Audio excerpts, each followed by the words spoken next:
प्रिय छात्रों, मैं प्रकाश चंद्र गौड़ इस वीडियो के माध्यम से विद्यालय एक संगठन के रूप में स्कूल एज एन ऑर्गेनाइजेशन प्रकरण के अंतर्गत इसके अर्थ एवं परिभाषा, इसके उद्देश्य, क्षेत्र, विशेषताएं एवं इसकी आवश्यकता को प्रस्तुत करने की कोशिश की है। विद्यालय एक संगठन के रूप में अगर देखा जाए तो मनुष्य एक सामाजिक प्राणी है। उसे समाज में रहकर अपनी विविध गतिविधियों को करना होता है और इन आवश्यकताओं की पूर्ति वह समाज में ही रहकर करता है। आप सभी लोग यह मानते हैं कि विद्यालय अनेकों सामाजिक उद्देश्यों एवं गतिविधियों की पूर्ति करता है। जैसा कि महान शिक्षाविद जॉन डीवी ने भी कहा है कि विद्यालय समाज का लघु रूप है। कहने का अर्थ यह है कि मनुष्य अपनी विविध आवश्यकताओं की पूर्ति जब करता है तब एक ढांचे का निर्माण करता है। यही ढांचा संगठन कहलाता है। विद्यालय में भी एक संगठन के माध्यम से ही उसकी पूर्ति और संचालन को किया जा सकता है। संगठन का कार्य करने की एक मशीन है जो सामग्रियों, व्यक्तियों, विचारों, नियमों, सिद्धांतों आदि के सहयोग से बनती है। इसका संबंध एक और संरचना से है तो दूसरी ओर मानव संबंधों से है। अब मैं आपको इसके अर्थ एवं परिभाषा के ऊपर भी प्रकाश डालने के लिए थोड़ा सा बताना चाहता हूँ। विद्यालय संगठन का अर्थ एवं परिभाषा, meaning and definition of school organization. विद्यालय संगठन वह संरचना है जिसमें शिक्षक, छात्र, प्रधानाध्यापक, परिनिरीक्षक एवं अन्य व्यक्ति विद्यालय के कार्यों को चलाने के लिए मिलकर कार्य करते हैं। वास्तव में शैक्षिक उद्देश्यों की प्राप्ति के लिए एक समस्त उपलब्ध भौतिक एवं मानवीय तत्वों की समुचित व्यवस्था करना ही विद्यालय का संगठन कहलाता है। विद्यालय संगठन के अंतर्गत केवल विद्यालय की व्यवस्था नहीं आती, बल्कि उसके अंतर्गत विद्यालय के विभिन्न तत्वों में सामंजस्य या समन्वय स्थापित करना भी संगठन के अंतर्गत आता है। इसके अंतर्गत न केवल व्यवस्था करना होता है, अपितु विभिन्न तत्वों के मध्य समन्वय स्थापित करना होता है। अपितु विद्यालय तभी संचालित हो सकता है जब यह विभिन्न तत्वों के मध्य समन्वय स्थापित करना आवश्यक होता है। तभी विद्यालय कार्य को भी सुचारू रूप से संचालित किया जा सकता है। विभिन्न विद्वानों ने विद्यालय संगठन को अग्रलिखित रूप से परिभाषित किया है। बात की जाए अगर विद्वान आर्थर मेल्कन के अनुसार, तो उन्होंने कहा, संगठन का तात्पर्य शैक्षिक लक्ष्यों तथा उद्देश्यों की प्राप्ति हेतु विद्यालयों तथा महाविद्यालयों में शिक्षा संबंधी तथ्यों को व्यवस्थित क्रम में संपादन करना ही शिक्षा संगठन है। यदि बात की जाए पॉल टी वर्गीस के अनुसार, कक्षा का अध्यापक के साथ, कमरे का कक्षा के साथ और छात्रों का शिक्षण पद्धति तथा पाठ्य पुस्तक के साथ सामंजस्य होना तथा समय तथा श्रम का समुचित विभाजन आदि विद्यालय में शिक्षा का संगठन बनाने में सहायता प्रदान करते हैं। तो समय तथा श्रम का समुचित वर्गीकरण ही शिक्षा का संगठन है। ग्रेज के अनुसार किसी सामान्य लक्ष्य की प्राप्ति की दिशा में किसी समूह की समन्वित क्रियाओं का आशय ही संगठन से है। अतः स्पष्ट है कि विद्यालय संगठन के अंतर्गत विद्यालय से जुड़े कर्मचारी एवं उपकरण आदि के कार्यों को इस प्रकार प्रभावित किया जाता है कि प्रत्येक अंग एक दूसरे का पूरक बन जाए और अपने उत्तरदायित्व का उचित प्रकार निर्वहन करने में समर्थ हो सके। प्रिय छात्रों, अब हम विद्यालय संगठन के उद्देश्य के बारे में भी थोड़ा देख लेते हैं। Objectives of school organization. विद्यालय संगठन का प्रमुख उद्देश्य बालक को उपयोगी शिक्षा प्रदान करना है। इस हेतु संगठन प्रत्येक अंग को सक्रिय बनाता है और विद्यालय स्तर को ऊंचा उठाने का प्रयास करता है तथा प्रयत्न करता है कि समाज में उसका स्थान गौरवपूर्ण हो। इस संदर्भ में विद्यालय संगठन के उद्देश्यों को हम निम्नलिखित रूप में समझ सकते हैं। यह बिंदुएं हैं। प्रथम बिंदु है योग्य नागरिकों का निर्माण करना और उन्हें कर्तव्यों तथा दायित्वों का निर्वाह सफलता और सच्चाई के साथ करने योग्य बनाना। दूसरा बिंदु है बालक को शारीरिक, मानसिक और बौद्धिक विकास करना तथा उसकी अभिरुचि एवं प्रतिभा के अनुसार उसका विकास करना।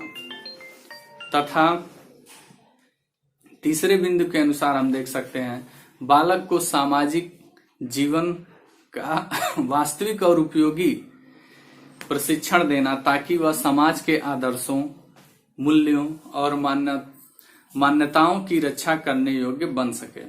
चौथा बिंदु के रूप में हम देख सकते हैं कि बालक को शिक्षा के लक्ष्यों व उद्देश्यों की प्राप्ति में सहायता करना। पांचवें बिंदु के रूप में देख सकते हैं बालकों के व्यक्तित्व का निर्माण समाज की आवश्यकताओं के अनुरूप करना। छठवां बिंदु है बालकों के व्यवसायिक कुशलता का विकास करना और उन्हें स्वशासन की शिक्षा देना। सातवां बिंदु के रूप में हम देख सकते हैं कि समाज और जनता के मध्य संगठन का विशिष्ट स्थान बनाना। अब हम बात कर लेते हैं थोड़ा विद्यालय संगठन के क्षेत्र के बारे में। Scope of school organization. शिक्षा में विस्तार के परिणाम स्वरूप विद्यालय संगठन में भी विस्तार हुआ है और इसके क्षेत्र में भी वृद्धि हुई है।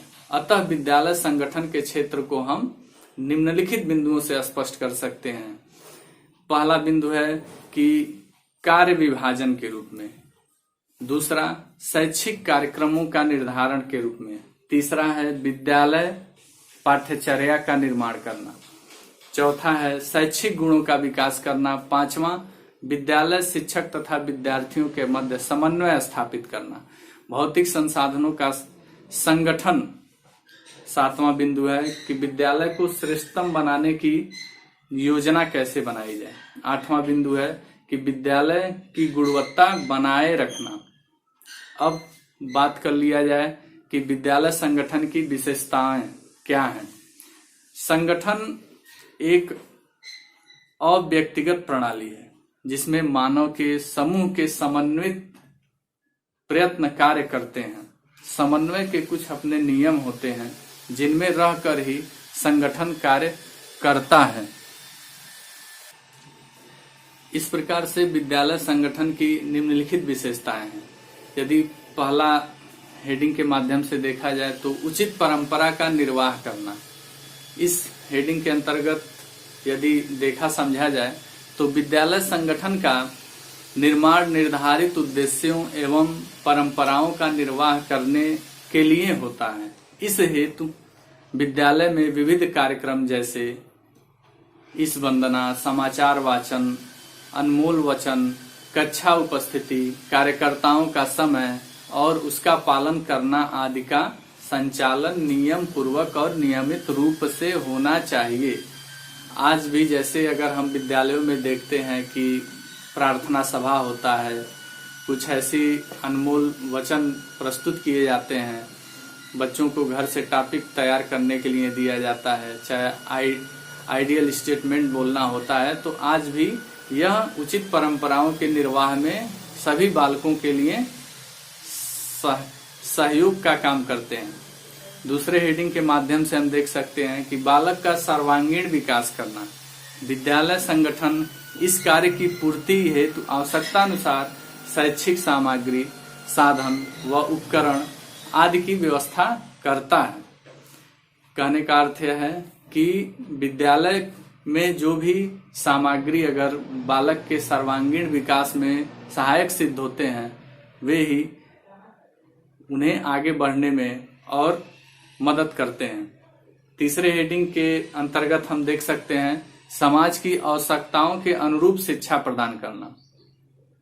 विद्यालय संगठन उन्हीं तथ्यों, परंपराओं, नवीनता और आधुनिकता का निर्वाह करता है जो समाज की कसौटी पर खरे उतरते हैं और उसकी आवश्यकताओं की पूर्ति करने में सहायता करते हैं।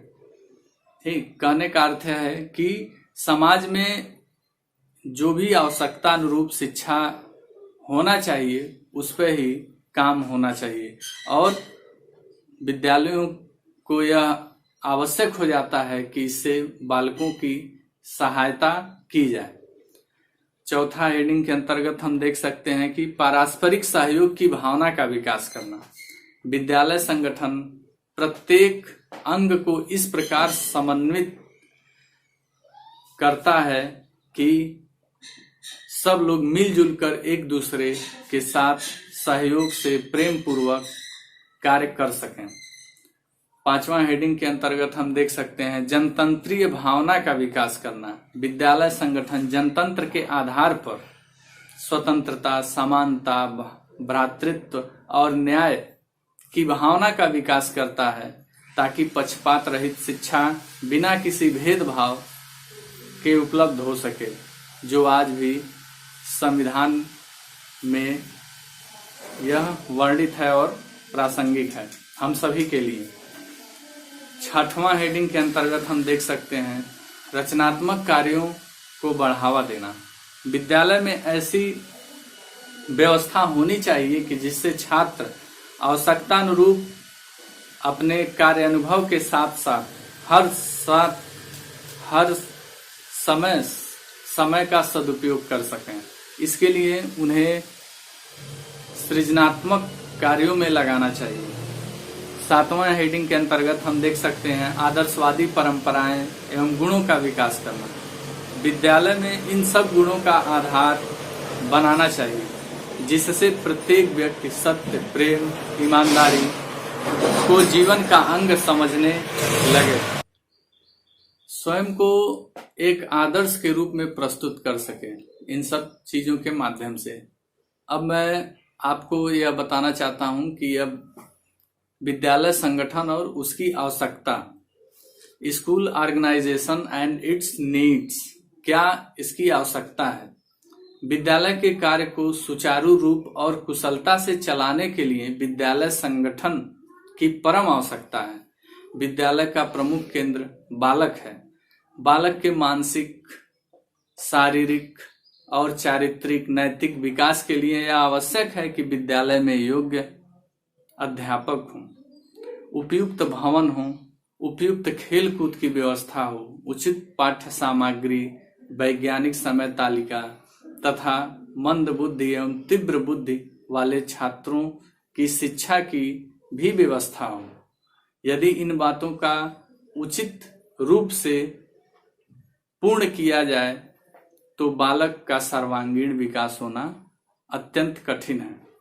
इस प्रकार विद्यालय का संगठन भौतिक, जिसमें फर्नीचर, भवन, शिक्षा के उपकरण आदि आते हैं, मानवीय, जिसमें बालक, समाज, अध्यापक आदि आते हैं, इनके उत्थान के लिए परम आवश्यक है। हमारे देश में स्वतंत्रता प्राप्ति के बाद प्रशासक का महत्व बढ़ गया है। विद्यालय संगठन की समस्या भी जटिल हो गई है क्योंकि छात्रों की संख्या में निरंतर वृद्धि हो रही है। विद्यालय के कार्य क्षेत्र में भी विस्तार हो रहा है। नए नए विषयों को पाठ्यक्रम में स्थान दिए जाने लगे हैं और नए नए शिक्षण विधियों का भी प्रयोग बढ़ता जा रहा है। आधुनिक मनोवैज्ञानिक अनुसंधानों, बुद्धि परीक्षाओं, योग्यता परीक्षणों का स्कूलों में प्रयोग दिन प्रतिदिन बढ़ता जा रहा है। विद्यालय में समाज के प्रति उत्तरदायित्वों का वृद्धि हो रहा है।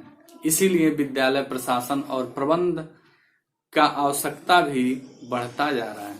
अतः अब विद्यालयों का प्रबंध इस प्रकार है कि हम अपने भावी नागरिकों का समुचित विकास कर सकें। जैसा कि मैंने प्रारंभ में ही बताया था कि हम विद्यालय एक संगठन के रूप में प्रकरण उठा रहे हैं और उसमें इसके अर्थ, परिभाषा, क्षेत्र, आवश्यकता, विशेषता को पढ़ेंगे और जानेंगे, समझेंगे। अंततः मैं इसके सिद्धांत के भी बारे में आपको बताना उपयोगी समझता हूं। इस नाते आइए एक बार विद्यालय संगठन के सिद्धांत क्या क्या हैं उसके विषय में भी थोड़ा जान लिया जाए।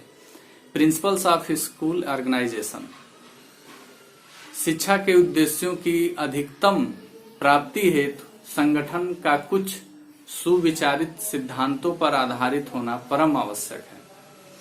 अनेक विद्वानों ने विद्यालय संगठन के विभिन्न सिद्धांतों का प्रतिपादन किया।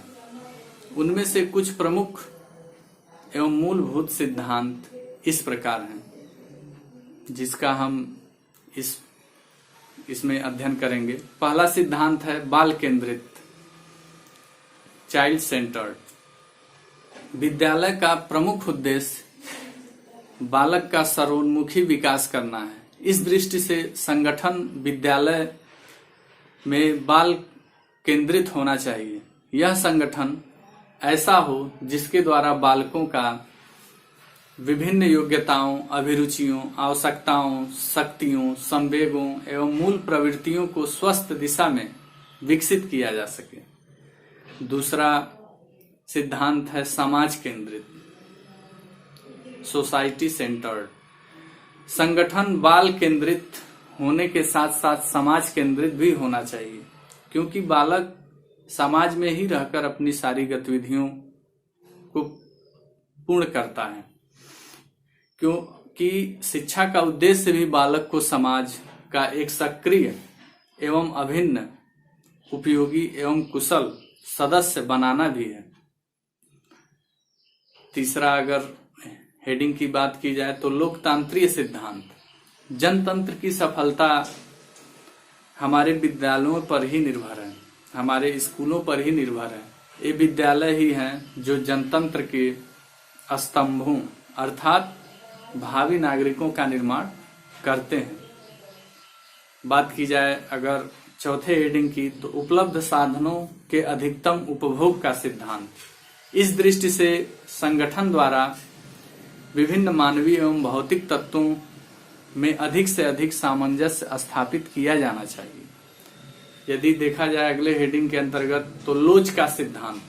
मानव प्रकृति एवं समाज तथा उसकी आवश्यकताएं परिवर्तनशील हैं। जब विद्यालय का लक्ष्य बालक एवं समाज की उचित दिशाओं में विकास करना है, तो इनकी बदलती हुई आवश्यकताओं के अनुकूल विद्यालय संगठन में समय समय पर परिवर्तन होना भी नितांत आवश्यक है।